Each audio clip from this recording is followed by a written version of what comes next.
An as-is contract, Mitsch versus General Motors Corp.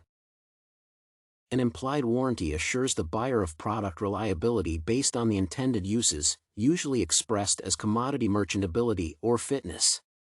There are legal exceptions to the implied warranty, especially when a sales contract comes with the as-is clause which the merchant uses to disclaim a product's fitness, such as in the case of Mitsch versus General Motors Corporation. The critical issue regarding the case was a question of whether the as-is disclaimer in the Chevrolet Yukon SUV purchase contract was conspicuous enough to disclaim the vehicle's implied warranty of merchantability or not.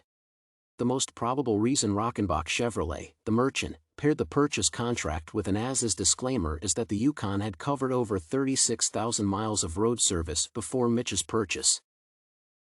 An issue as critical as Mitsch's claim that an as-is disclaimer was not conspicuous requires a reliable law to analyze and decide the legality of claims on either party. The Section 2302(a) of the Magnuson-Moss Warranty Federal Trade Commission Improvements Act, Warranty Act, is the most reliable rule to apply to the case. The 15 U.S.C. Section 2302(a) of the Warranty Act clearly expresses that a merchant needs to ensure information adequacy to a purchaser, where veiled facts regarding a sold product prevent deception to the buyer.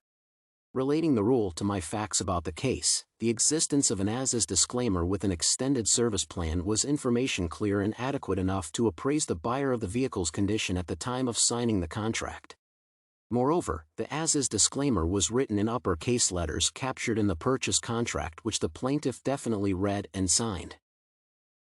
In conclusion, the court made the right decision to reject Mitsch's allegation that the as-is contract was not conspicuous and should be voided, considering that Rockenbach Chevrolet met the Warranty Act's legal requirements about disclosure. The rationale is that the as-is disclaimer was written in bold and isolated from other texts in the contract, implying that the plaintiff should have read the disclaimer before signing the contract. Information clarity in the contract signed by Mitsch derives the conclusion that the as-is disclaimer was conspicuous enough to disclaim the warranty of merchantability for the Yukon SUV.